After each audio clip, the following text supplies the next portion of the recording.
Go ahead. We're continuing with our stories here from the Harley Davidson Enthusiast. We're on February of 1941.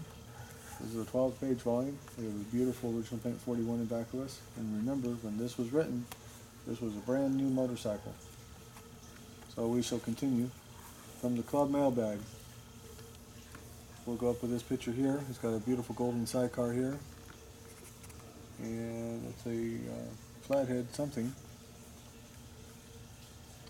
There's the 38 here, another 38 there, and this is a knucklehead here with a golden sidecar. So we got a sidecar on the right side of the bike. You could have them on the right or left. They're usually on the right, but not always. And this is a flathead. Look at those trophies. These members of the Saginaw, Michigan Motorcycle Club competition team are well known to enthusiast readers. Left to right are Ted Konichi, James Lawrence, Todd Golding, and William Mullenbach. So I guess James Lawrence must be seated in the sidecar. From the club mailbag by Hap Hayes. Waco Motorcycle Club, Waco, Texas.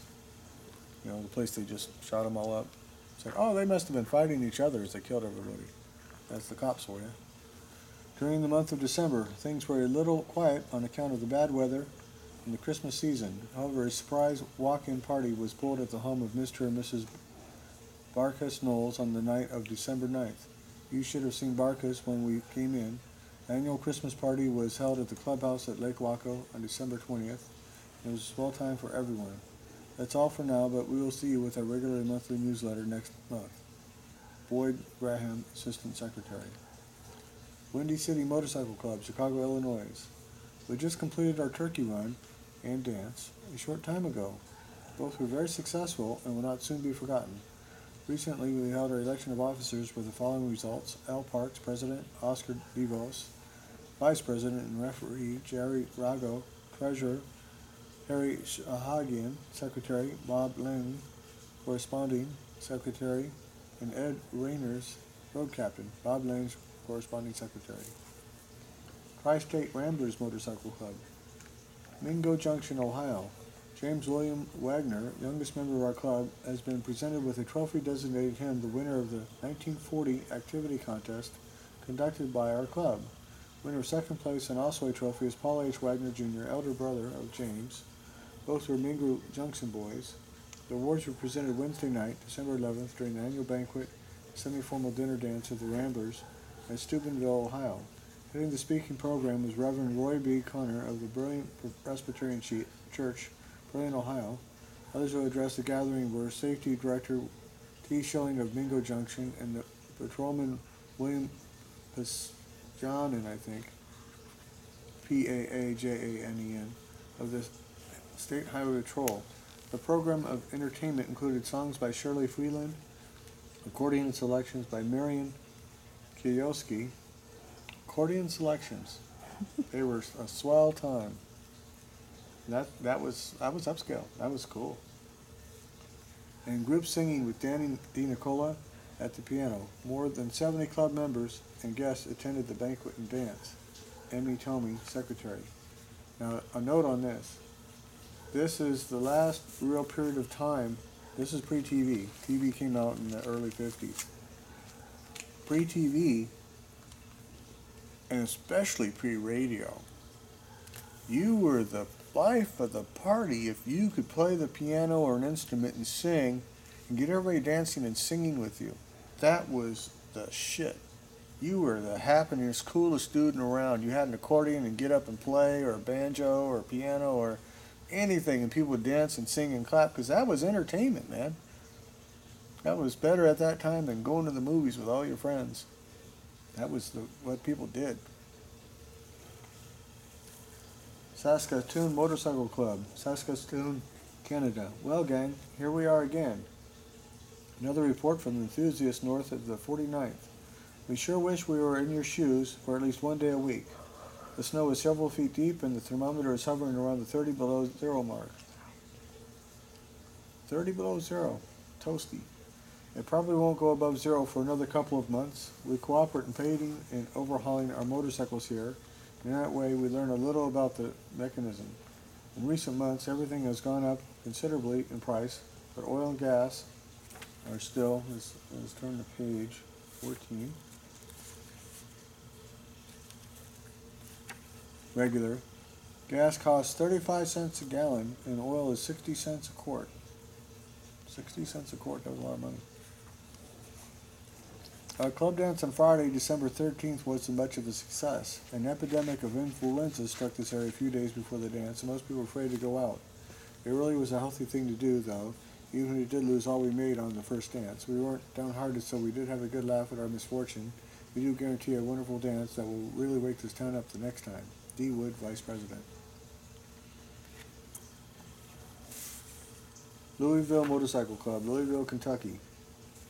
Now that the dust has settled from our 1940 activities, we held our annual election, and the following officers will take office for 41. Cliff Slater, President. Louis Searcy, Vice President. Ed Elzey, Treasurer. Art Stollard, Secretary. Richard Borntrager, Road Captain. Claude Curry, Club Referee. Louis Smith and Robert Kennedy, members of the Executive Board. We put on many successful activities the past year, such as dances, a reliability trial, and a very successful race meet. We are now planning another race, which we hope to put on early in the season. From the looks of things, there will be stiff competition in the club activity contest this year. The results of the 1940 activity contest were: first, Bernie Wagner; second, Charles Kuchenbrod; third, Richard Bontrager. We held a banquet at which the prizes were awarded, and everybody got to fill good old Southern-style chicken. We hold meetings every Wednesday night at 8:30, and visitors are always welcome. Here's to 12 more months of successful activities for 1941. With the aid of our very fine auxiliary, we are sure to reach our goal. Mark Stellard, Secretary. Milwaukee Motorcycle Club, Incorporated. Milwaukee, Wisconsin. Just a few lines to let you know that we're still on the map, and that we would be glad if we would tell enthusiast readers about our new officers for 1941. The President is Ken Byrne. The Vice President is Harvey Klein. Vic Hepfinger is Secretary. Hal Deckert, Treasurer. Raymond Schock, Road Captain. Anthony Schneider, Sergeant at Arms. Carl Greisbacher, Publicity Director. Also at this meeting, the coming clubbing events for the 1941 season were hashed over, chief among them being the spring opening run on Sunday, April 14th.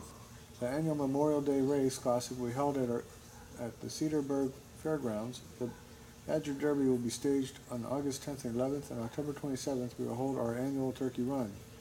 These are not the only events on schedule, as we will have something doing all the time, and we are confident that 1941 will be going to our best year yet. We held a farewell and smoker for some of the boys who will soon be to heart for Army camps down south in line with the defense measures. We assume that the motorcycle experience will be of material help to them, especially with the increase of the mechanized Army. C. Greisbacher, Public Director. Now a note on that. The fact that Hitler didn't invade Poland until 1939 had nothing to do with the military buildup in Europe. They were building up, they were inducting people in the Army, they were building up stores, we were sending stuff over on the back arm as early as 38. Presidential proclamation. And we were heavily building up in 40 and 41. We knew the war was coming. We just weren't declaring war. We were sending everything over there, but man, people were enlisting in the Army. They were advertising heavily. Do your part, get your preferred assignment, be one with Uncle Sam, all that kind of sort of thing. And, you know, it wasn't like, oh, surprise attack, I guess we should build armaments. Oh, what do we do? No, they were building heavily. They were waiting. They let Pearl Harbor happen because of the pacifist movement that was keeping us out of the war. We would have entered in 39 when Poland got invaded if we didn't have such a huge pacifist movement. And that pacifist movement delayed our entry into the war so late that we damn near lost the war. We were 3 months away when we bombed their heavy water plant in Germany. 3 months later, they had had the atomic bomb in Germany. They developed jet flight aircraft before us. They were way ahead of us. Way ahead of us. We just simply outproduced everybody and kept them off of our shores. That's the only reason why we won. That and a little thing called the atomic bomb.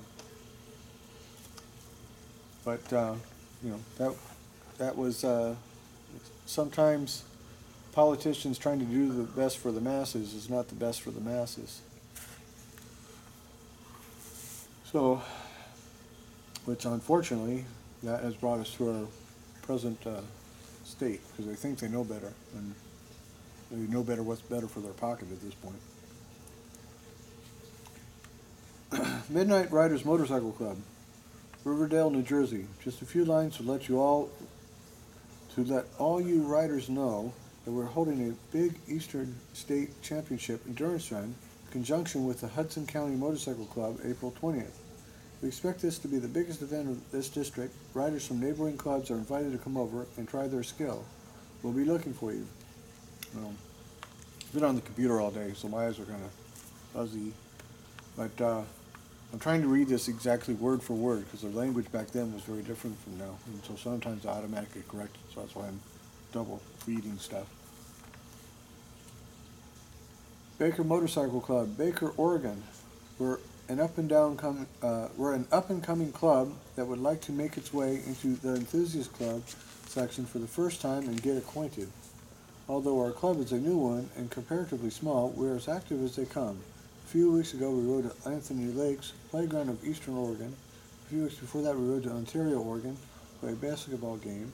It's about 80 miles and it was zero weather, but we always have such a grand time we never notice the cold.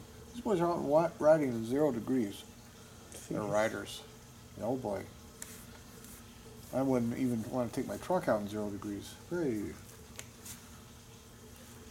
We would like to hear from other clubs about their activities. If any of you motorcycle enthusiasts get up into this neck of the woods, be sure to drop in because we will do our best to show you a swell time. Here's wishing all you guys and gals a happy new year and plenty of carefree motorcycling in 1941. So we're going to do the pictures here. Introducing a group of enthusiastic riders from Havana, the Cuban Motorcycling Club, picture taken as on excursion to Buey Vaquita Beach. So it says in Matanzas. There's the Cubans over here. Okay, well. Got that? I'm getting it. Right there, yeah. Okay. And see, we got a 40 in the front, and I can't see none of the other bikes. I need more to front fender. This is a 40 knucklehead and an overhead valve right there in the front. And in this picture in the bottom, it says Harley Davidson boosters and competition riders. On the left is George Gebho of Plattsburgh, New York, and Murray Cronell of Glen Falls. Those two boys there. And they look like they're both on WLDRs. This one here looks like about a 35 or 36. Yeah, they sure made a 36 WLDR. You better believe it. So, here we go. We shall continue reading. I think. And we've got quite a bit more, so we're going to make this into a couple of parts, and we'll finish the clubs up later. I don't want to bore everybody. You can click on to the next video. So we'll see you guys in the next one. We'll pick up where we left off here. Have a good night.